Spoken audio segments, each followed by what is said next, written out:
7 часот и точно 20 минути. Веќе најавивме и предвестите во 7 часот. Првиот наш гостин и соговорник денес во Македонија наутро, министерот за внатрешни работи, господинот Оливер Спасовски, со кого ќе го испиеме, односно ќе го испием јас првото утринско кафе, бидејќи министерот и Јована пијат вода во моментов. Добро утро, министр. Добро утро. Ви благодариме што сте наш гостин. Благодарам и јас на поканата, со задоволство. Со оглед на тоа дека ние сме утрински појас, утринска емисија, па ќе си дозволиме да започнеме, ете така малку непосредно, можеби за вас ќе излеземе од рутините, па да ве прашаме како ви започнува денот, дали можеби вашата функција како министер, можеби некои утрински навики кои што си ги имавте, ритуали, можеби малку ги помести или сепак си ги задржавте утринските ритуали? Не, генерално ништо посебно не смени генерално во животот. Тоа што ми се утринските ритуали, значи, продолжуваме и понатаму. Едноставно станување, подготовка за работа, водата е тука обавезно, секоја се вајле. Тоа зборувавме. Пред да излезам од дома, наместо кафење и други работи. Да. После тоа некој чај со лимун и така ми започнува денот, до влегувањето во кабинет. После тоа се редовните обврски, тоа веќе препуштам на протоколот. Одиме ние полека со прашањата, ќе отвориме актуелни теми со кои што се соочува државата, секако проекти во фокусот на министерството, но при тоа, министре, дефинитивно станува збор за стресна, одговорна професија и често политичарите, како и останатите јавни личности, повеќе изложени на јавни вести. Периодов струечна информација за оставка од функцијата министер. Ви сакал веднаш на самиот почеток да започнеме со ово прашање. Колку има вистина во тоа што го пренесува одредени медиуми, одредени портали? Видете, демократијата подразбира и можно да се пласираат и разни информации. Добро би било тие информации да бидат проверени, вистинити, правилно да се информира јавноста. И ова не го говорам во контекст на прашањето, туку генерално. Мислам дека користењето на социјалните медиуми и сите онлайн платформи и така натаму создадува простор на многу луѓе да изнесуваат ставови, што и не е толку лошо. Меѓутоа, сметам дека сепак постои една голема злоупотреба во тој медиумски простор, од една страна. Второ, мислам дека мене што најмногу ми смета што некои се изедначуваат со новинарите, некои луѓе, кои што апсолутно немаат врска со таа професија. А во однос на лажните вести, тоа беше промовирано некаде во државата до 2017 година како база, како основа на функционирање. Иако и ден денеска тоа не престанува да биде начин на кој што ќе се пласираат одредени информации за сите, не само за политичарите, туку генерално за секоја јавна личност. Така да, најдобрата одбрана од лажните вести се да ги пласирате вистинските информации и да одговорите практично на сите тие прашања кои што ги има. Знаете, секои 3-4 месеци се пласира вакви вести за моја смена, за наводни несогласувања внатре во рамките на партијата, не знам, формирање на фракции и што не ти се изнесуваше во сите овие години. Сето тоа е од 2015 година па до денеска. И може би за мене малку би било чудно доколку нема такви информации, не се пуштаат во јавноста. Така да, СДСМ тоа го демантираше како информација. Сепак, тоа е работа, би рекол, и проценка на председателот на владата и на органите на партијата. Тие ќе разговараат, ќе одлучуваат во однос на тоа дали се исполнуваат целите, принципите кои што се зададени во однос на извршувањето на позицијата. Така да, јас сум целосно растоварен од тоа дали и како ќе се одлучи во овој дел. Јас сепак сум благодарен, имам чест да водам еден од најсензитивните, најсилните ресори, би рекол, во владата. Така да, остатокот една проценка кој што ќе се прави во телата и органите и на Социјалдемократскиот сојуз, секако и на председателот на владата. Така да, воопшто не се оптоварувам во однос на таквите информации.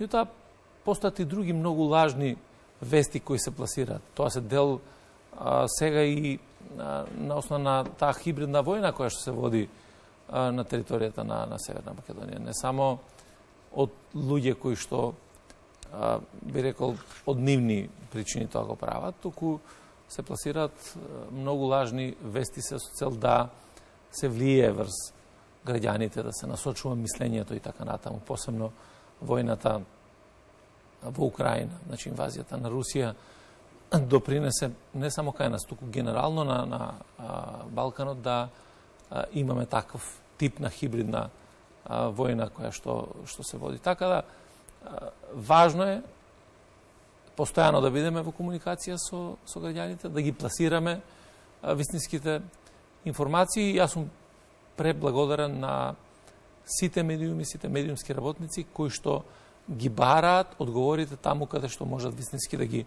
најдат и кои што ги пласираат во јавноста. Само така заедно ќе си помогнеме, бидејќи може би во даден момент на краток рок не сваќаме колку е штетно да се пласираат лажните вести генерално за функционирање на државата, на системот, и тоа е добро да секој од нас допринесе барем малку, за да можеме да воспоставиме одбранбен систем или механизам кој што сите нас би не штитил. Министре, се чини дека државата некако постојано ни е во економска криза и енергетската криза дополнително ги плаши граѓаните. Од друга страна, ја споминавте Русија, Украина, војната. Ние сме мала држава. Вие го водите можеби едно од најсензитивните, но и најсилното министерство. Можат ли граѓаните да се чувствуваат безбедни со оглед овие состојби, енергетската криза, економската криза? Пак ќе кажам, без разлика колку и да сме далеку, сепак сме мала земја, која што верувам дека и до вас стигнали информации дека граѓаните беа исплашени од војната Русија-Украина. Дали можеби тоа некако ќе се рефлектира на нас? Кризата сама по себе, по своето значење, представува и предизвикува страв кај сите. Таа криза не е само кај нас. Не е ниту регионална. Таа е глобална криза и навистина жално е што веќе години наред имаме постојано некаква криза. Дали е тоа економска, дали е здравствена, дали е безбедносна и така натаму. А посебно, мислам, државите од нашето обкружување. Нашата држава, државите од обкружувањето, кои што се наоѓаме на исклучително важна геостратешка позиција. И ние сме горди кога таа позиција допринесува да одиме напред, да се развиваме, да имаме подобри врски со светот, комуникација, да имаме подобри можности за инвестиции и така натаму. И тоа таквата позиција носи многу предизвици. Сите овие аспекти кои што се предизвикани од кризата, нормално дека се чувствуваат, а посебно малите држави се поранливи во делот на економијата, меѓутоа и побрзо економиите се опоравуваат отколку што тоа го имаат големите економии. Во делот на безбедноста граѓаните нема зашто да се грижат. Немаме индиции дека може да се наруши безбедносната состојба во овој момент. Сите агенции и служби, Министерството за внатрешни работи сме ставени во функција на зачувувањето на мирот, на безбедноста и на стабилноста. Еве, ова е моментот да видиме колку е значајно нашето членство во НАТО алијансата. Сите скептици или сите манипулатори кои што беа во процесот на пристапувањето во НАТО алијансата, оние кои што длабоко во себе посакуваат да биде државата членка на НАТО, меѓутоа заради причини, дали се тоа политички, лични, некакви, па и бизнис, ако сакате, пласираа некакви дезинформации во јавноста. Сега е моментот да видиме колку е значајно да бидете членка на најмоќниот воено-политички сојуз НАТО, алијансата, токму со почетокот на инвазијата на Русија врз Украина. Затоа што имаме состојба во која што се напаѓа една суверена држава. Се напаѓа нивното право за самоопределување, право на слобода, на независност и така натаму. И во тој дел мислам дека вистинската одлука која што е донесена, таа одлука се базира на принципите на кои што е создадена независна, самостојна, суверена држава, уште од времето на осамостојувањето, кога ја предводеше нашиот прв председател Глигоров, практично ние сме ја оствариле денеска. И во тој поглед мислам дека најголемата придобивка е токму да го сочуваме територијалниот интегритет и безбедноста, мирот и сигурноста на граѓаните. Во делот на економската криза, здравствената криза, која што се уште, да, намален е интензитетот, меѓутоа се уште постои и некако како доаѓаат новите кризи, ние забораваме на тоа што било претходно, меѓутоа сето тоа допринесува да имаме и пад на економијата, да имаме проблем со енергетиката и така натаму. И тоа што е важно? Важно е да бидеме сите заедно, важно е да бидеме на висината на задачата во овој дел. Секој еден човек, сите политички субјекти посебно, заради тоа што во време на криза не можете да излезете и да мислите дека на штета, односно на грбот на граѓаните во делот на кризата, вие ќе добиете некакви политички поени. Сега е моментот кога треба да бидеме сите заедно, за да полесно ги пребродиме сите овие кризи, и затоа владата превзема низ на чекори, мерки и така натаму, кои што може да помогнат на сите во државата полесно да ја поминеме оваа криза. Едноставно, моментите на криза, било каде, дали е тоа во едно семејство, дали е во државата, дали е во еден колектив каде што ќе работите, било каков момент на криза, на секој човек му е потребно да знае дека има на кого да се подпре. Тоа е најважно, тоа е сигурноста на граѓаните. Затоа кажувам дека државата е тука во секој еден момент и сите заедно мора да допринесеме подобро да ги надминеме состојбите во делот на овие кризи. Се враќаме на една исто така актуелна тема пред да преминеме и на вториот дел од интервјуто околу актуелните проекти во МВР, односи Македонија, Северна Македонија, Бугарија. Уште истиот ден кога се отвореше новиот бугарски клуб во Охрид, бевте меѓу првите функционери што го осудивте отворањето на бугарски клубови во државата со провокативни имиња. Стоите ли се уште на овој став и дали, ако продолжи отворањето на вакви бугарски клубови, тоа може да придонесе во заекнување на пријателските односи помеѓу двата народи или кон уште повеќе недоверба помеѓу луѓето од двете страни на граница? Го осудувам и стојам на тој став, затоа што сметам дека не се градат добри односи помеѓу соседи, доколку сакате да направите било каква провокација. И затоа ги осудувам сите овие клубови кои што ги отвараат токму во овој момент.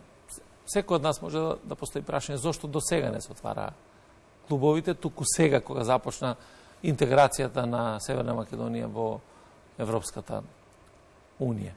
И тоа се дел од процеси кои што ние сите мораме да ги поминеме, да се градиме над нив. Јас сум еден од тие кои што инсистира државата да изнеде механизми за да се забрани регистрација на било какви клубови кои што пред се ќе ги повредуваат националните чувства на македонскиот народ, македонските граѓани и на Република Северна Македонија. И тие механизми мора да се изнедат. Ние затоа во овој дел направивме едно ад-хок тело како влада сега која што ќе ги разгледува сите иницијативи во овој дел.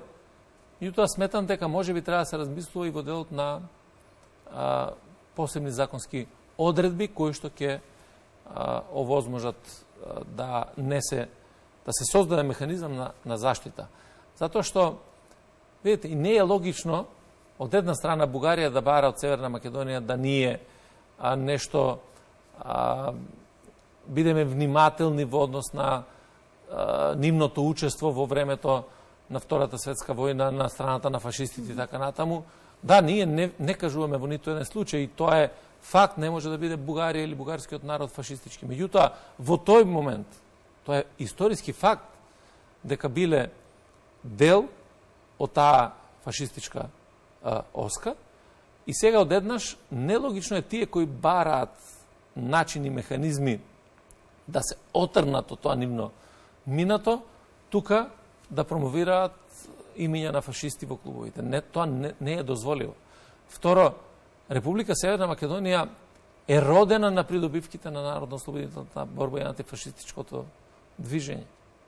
Многу млади жени, мажи се изборија за слободата во тој момент кога застанаа на страната на антифашистите. И ние овие придобивки мораме да ги почитуваме. Вие не можете да одите напред ако не го почитувате собственото минато или ако не го почитувате тоа што вас ве создало како држава. И затоа, еве сега, неодамна и го славевме најголемиот празник 11 октомври, денот на македонското востание, заради тоа што со гордост треба да се навратиме на таа историја, да ја негуваме, да ги пренесеме традициите на нашите млади, на нашите деца и на основа на тоа да ја чуваме државата. Така да, апсолутно сум против отворање на вакви клубови, апсолутно сум против секаква провокација, без разлика од каде доаѓа, заради тоа што денеска е момент во кој што ние ќе мораме да градиме добри односи. Гледаме за темата и за која што говоревме претходно. Кризите од било кој аспект, дали се тоа, еве ако сакате, мигрантската криза која што трае од 2015 година до денески, која ќе трае понатаму.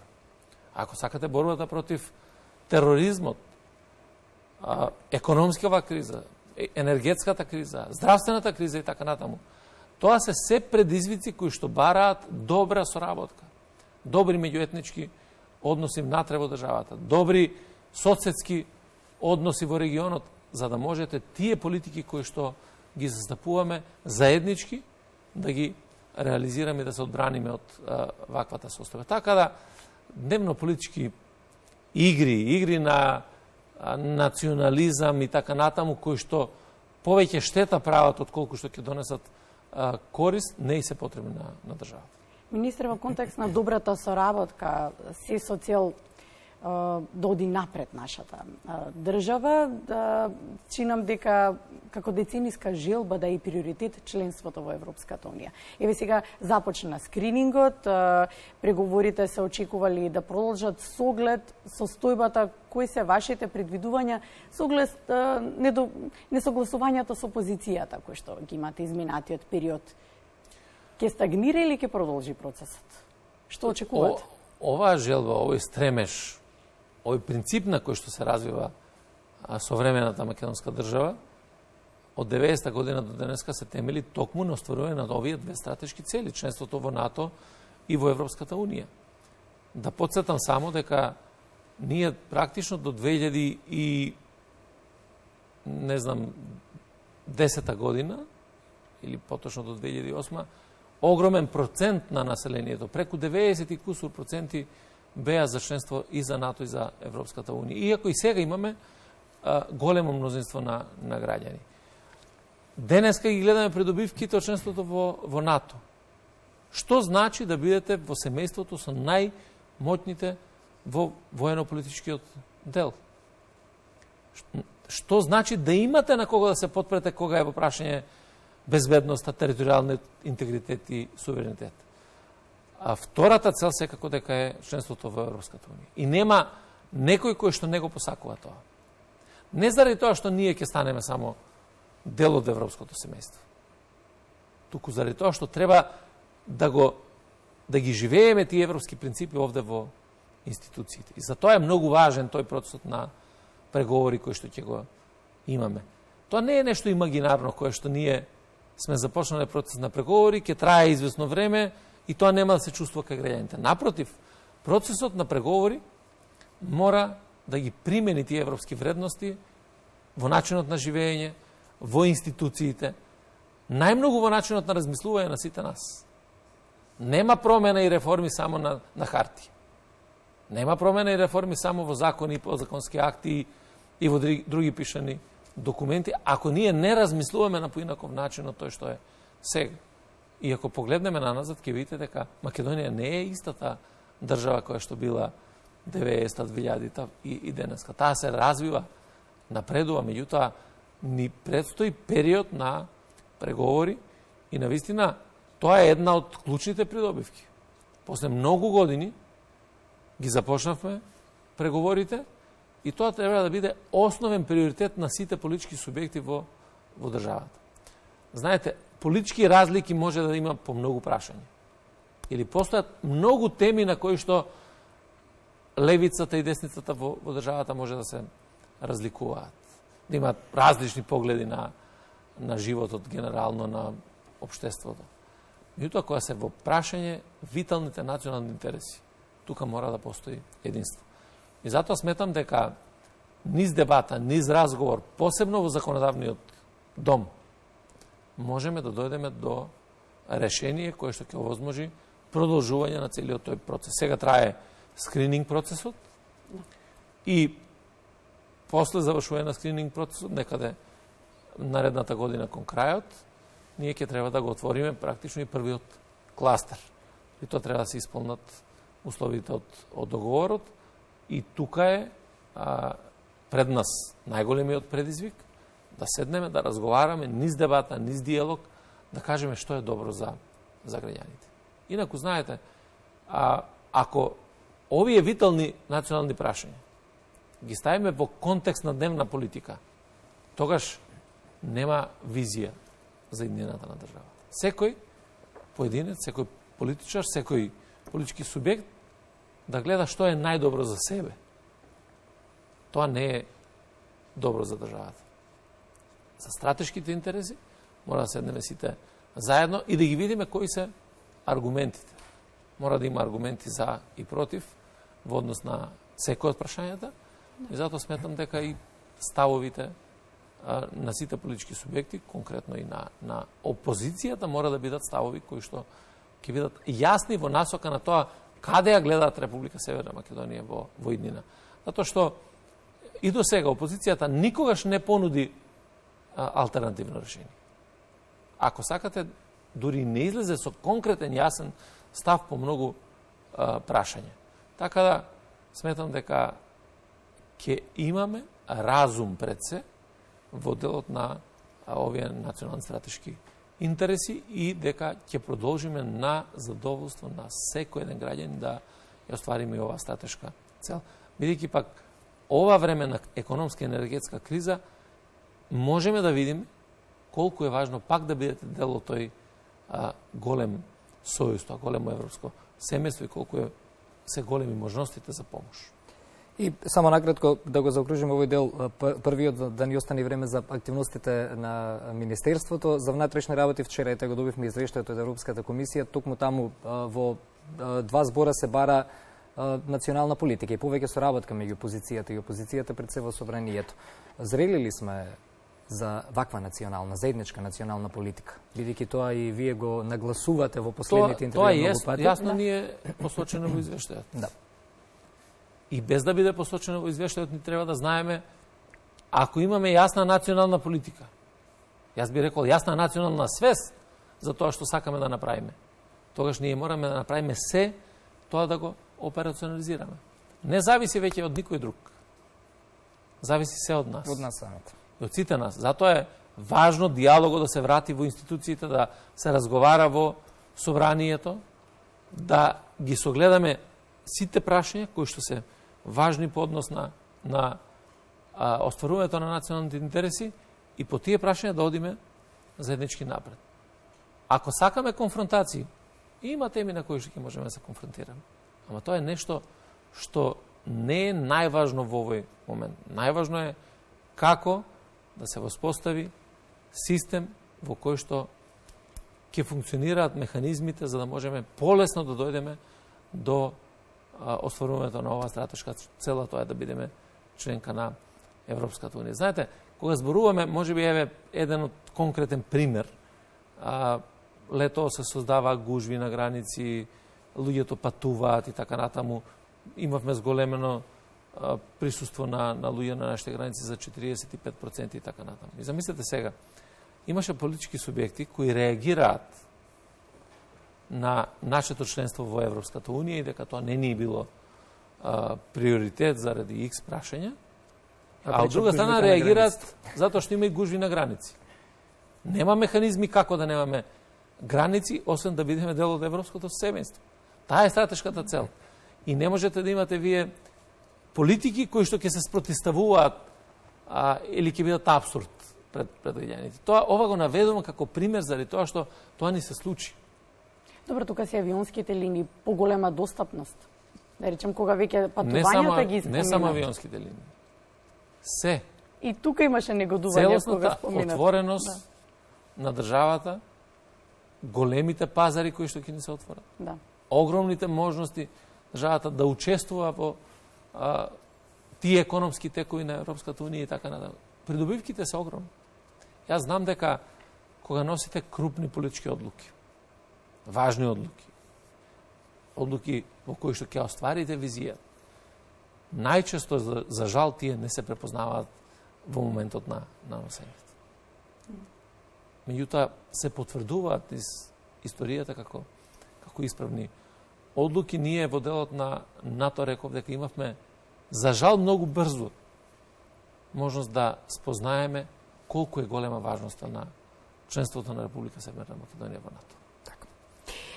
Ајде за нешто што е ново, министре, што е најтазиве. Да кажеме, се вративте вчера, доцна синоќа од Женева, 73-та редовна сесија на извршниот комитет на програмата на високиот комесар за бегалци на Обединетите нации. И сега, што истакнавте вие во вашето обраќање? Што беше делот од вашето обраќање? Кои се главните приоритети на Министерството за внатрешни работи во делот на миграцијата? Да, за мене беше чест да ја представам Република Северна Македонија на 73-та редовна сесија на извршниот комитет на Високиот комесаријат за бегалци. И посебно бев горд на тоа што Високиот комесар Филипо Гранде го кажа за напредокот на Република Северна Македонија во однос на спроведувањето на политиките, усогласувањето на политиките во делот на бегалците.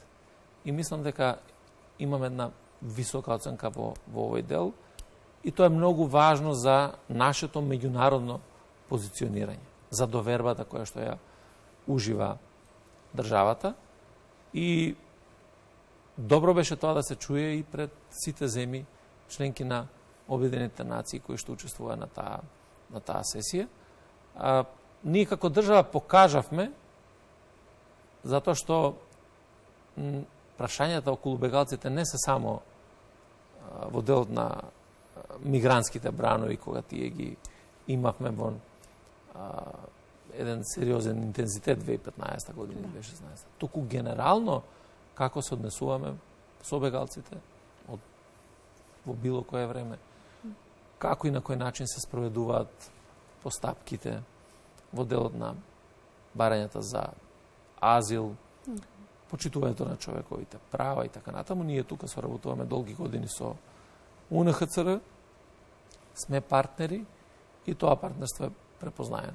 Многу е важно во дел на меѓународните односи да бидеме активни, да ги промовираме нашите вредности како држава, да учествуваме во регионални иницијативи, меѓународни иницијативи и така натаму, да бидеме кредибилни партнери, односно да не оценат како кредибилни партнери.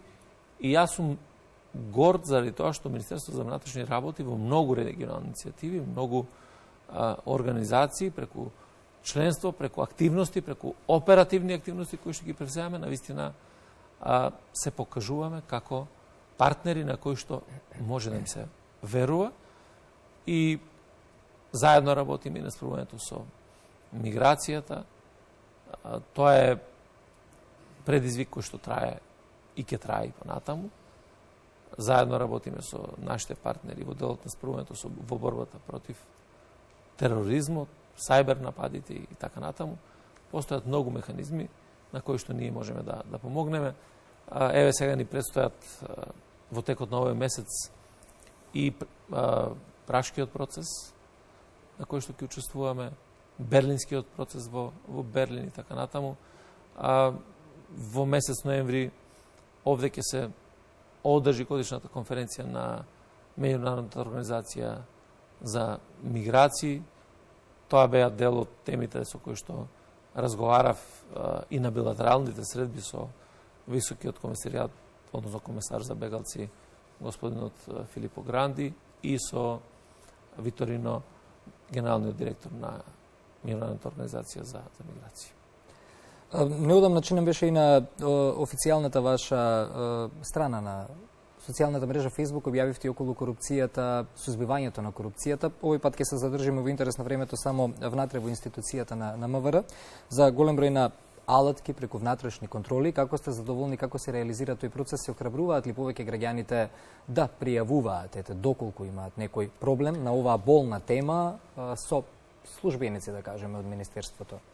Секако дека проблемот со корупцијата и борбата против корупцијата е проблем кој што треба и издигнат како политичка волја на највисоко ниво делот на владата. И нормално е, ако сакате да се борите против корупцијата, најпрво треба да почнете и во собствените редови. Затоа Министерството за внатрешни работи во делот на реформскиот процес започна низа на активности пред се да се зајакне внатрешната контрола и тука направивме низа механизми во делот на јакнењето на интегритетот на полициските службеници, меѓутоа и да се воспостави механизам на надвршна контрола и тоа го направивме како дел од програмата која што беше. Имаме посебно оделение во кај Народниот правобранител, така наречен полициски омбудсман, посебно оделение во јавното обвинителство, кое што се занимава исклучиво со законските престапи на полициските службеници. Превземавме низа механизми во делот на антикорупцијските политики внатре во институцијата. Едно од позначајните беше го вративме механизмот кој што беше укинат да секој еден вработен во македонската полиција треба да даде изјава, односно анкетен лист за својата имотна состојба и за судирот на интереси. Бидејќи е многу важно овие параметри да бидат следени и внатре во институцијата. Најново со соработка со ИЦИТА, програмата на Соединетите Американски држави, обезбедивме мобилни камери за сите припадници на полицијата во делот на сообраќајот и во делот на граничните премини. И на тој начин се создава еден механизам на намалување на тие коруптивни влијанија, секако дека планови за почести контроли кои што ги имаме, меѓутоа што е важно, имаме многу поголем процент на граѓани кои што веќе пријавуваат. Тоа значи дека расте довербата и расте јавната свест во делот на корупцијата. И јас апелирам до сите. Секогаш, кога има обиди за било какво коруптивно влијание, од било кого, тоа да го пријавуваме. Заради тоа што корупцијата е еден од најопасните феномени. Корупцијата ги јаде работните места. Корупцијата ја јаде економијата. Да, и системот. Затоа што мислиме ние дека прво и тие кои што нудат финансиски средства за да завршат одредени работи, тие тоа го прават од егоистични причини. Мислејќи сами на себе, на собствениот бизнис, брзо да се заврши работата, а на тој начин не се помага на општеството и обратно. Така да, добро е да имаме пријави и за примање на подкуп, меѓутоа да имаме пријави за давање на подкуп. Да се одважат државните службеници и секој еден кој што ќе им понуди мито, тоа да го пријават. Само заеднички можеме да си помогнеме во таа битка против корупцијата. Генерално и безбедноста не е еден човек или една институција. Безбедноста сме сите ние. И тука мислам дека клучна улога играат и медиумите, зашто сум посебно благодарен на сите медиуми, на сите медиумски работници, кои што активно придонесувате во градењето на јавната свест по многу прашања кои што го тангираат Министерство за внатрешни работи. Министре, во делот на охрабрувањето на граѓаните и пријавувањето, кампањата со UNDP за оружје секој куршум има мета, некако како традиција да особено по помалите места, свадбите и веселбите да бидат пропратени со некој куршум во воздухот од радост и среќа, но всушност тоа може и трагично да заврши. Колку граѓаните пријавуваат се охрабрени своите соседи да ги пријават за такво нешто? Ова е еден од проектите кој што покажува колку е значајно да имате одлична соработка со меѓународните институции. Значи, со UNDP направивме извонреден проект за управување со мало и лесно оружје. Да создадеме механизми преку кои што ние практично ќе можеме да имаме контрола на малото и лесно оружје, кое што заради традициите, веројатно, не е во мал број на балканскиот простор, па и кај нас во државата. Таа традиција покажува дека навистина имаме злоупотреба на малото и лесно оружје, посебно на такви веселби, и постојано се апелира од сите нас да тоа не биде начин на кој што ние ќе постои. Јас сум среќен што ја реализираме оваа кампања заедно со UNDP и со сите медиуми под мотото секој куршум има мета и слави со срце, не со оружје, упатувајќи јасна порака дека секоја наша радост, секоја наша веселба, постојат 1000 начин како да ја искажеме заедно во кругот на семејството, на пријателите, а не да го правиме тоа со оружје, заради тоа што токму со оружје можеме да предизвикаме огромни трагедии кои што би биле на луѓето кои што прославуваат или на некој си кој што е надвор, ниту крив, ниту должен да настрада во овој дел. Така да преземам ни за превентивни активности во целиот летен период, секако дека имаш и репресивни активности, повеќе случаи кои што беа откриени, санкционирани, претреси, одземање на оружје и така натаму. Така да апелирам до секој еден граѓанин. Посебно сега во пресрет на празнициве, за тоа ќе говорим и подоцна, еве, ни доаѓаат и Нова година, и Божик и така натаму, да апсолутно не употребуваме ниту огнено оружје, ниту пиротехнички средства и материјали, бидејќи сериозно може да биде нарушено животот и здравјето на граѓаните. Така. И за крај, двете последни прашања ќе ги споиме во едно. Може. И договараме ново интервју, бидејќи не остана уште многу прашања. Не остана, тоа сакам да кажам. Имаме уште прашања. Околу тоа што најмногу ги засега исто така вработените во МВР, припадниците, полицијата, се инвестира во нови полициски станици, се зголемија платите, чинам од септември ги добија припадниците на МВР новите плати со новите зголемувања. Околу овие актуелни проекти во овие последни 3 минути од разговорот. Секако дека клучен приоритет покрај овие реформски процеси беше и внатре да ги подобриме условите за работа. Заради тоа што џабе се сите реформи ако вие немате задоволни полициски службеници кои што ќе можат да работат. Само задоволни полициски службеници може да ја зголемат безбедноста и да бидат задоволни и граѓаните и да се воспостави една синергија помеѓу граѓаните и помеѓу полицијата. Прво, многу од прашањата беа табу тема откако превземав да раководам со Министерството за внатрешни работи. Од премногу затворена институција, без пласирање на информации, таква беше перцепцијата во јавноста. Сето тоа треба да се промени од нискиот степен на доверба кој што го има. Затоа, преку дебата со синдикатите, пред се со репрезентативниот македонски полициски синдикат, меѓутоа и со дебата и со другите синдикати кои што се во рамки на полицијата, ги согледавме нашите потреби и на основа на расположиви средства кои што ги имавме во буџетот, направивме детален план што е тоа што треба да го промениме. Вие напоменавте, имаме полициски станици, објекти кои што 50, 60, дури 80 години не беле воопшто чепнати во делот на рехабилитацијата, реконструкцијата и така натаму. Ние сега веќе 76 полициски станици се целосно реконструирани по сите стандарди. Сега имаме веќе нови 2 спремни, готови. Едната е во Оделението за внатрешни работи Свети Николе, втората единица за внатрешни работи во Газибаба.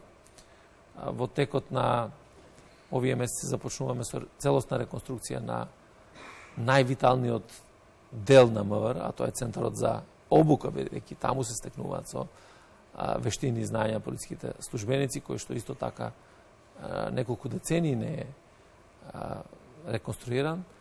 Понатаму управните служби, овде во зградата на МТВ, каде што граѓаните ги вадат своите лични документи, тука ќе направиме целосна реконструкција, се со цел да се создадат подобри услови, градба на новата полициска станица во аеродром, таму веќе течат постапките и така натаму, градба на нова зграда или новиот форензички центар, кој што за многу скоро време ќе биде пуштен во употреба.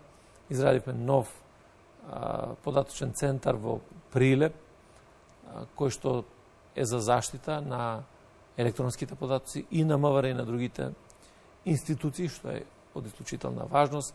Набавката на нови униформи, некаде околу 10 милиони евра до сега во овие години за набавка на нови униформи на сите полициски единици, некаде и по неколку пати.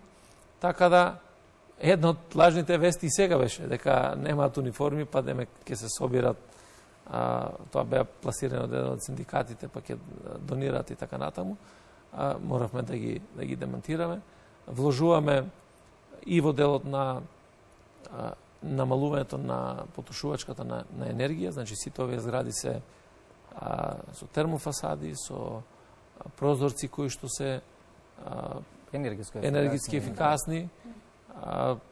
Ставивме соларни панели за топла вода, таму каде што најмногу и ја трошиме таа вода, во нашите касарни, каде што имат многу луѓе. Се со цел да можеме од една страна од буџетски средства да се уштедат пари и тие пари да ги пласираме на друго место. Сакам да напоменам дека сите овие активности кои што сме ги направиле во овие години е со истиот буџет кој што бил и претходно.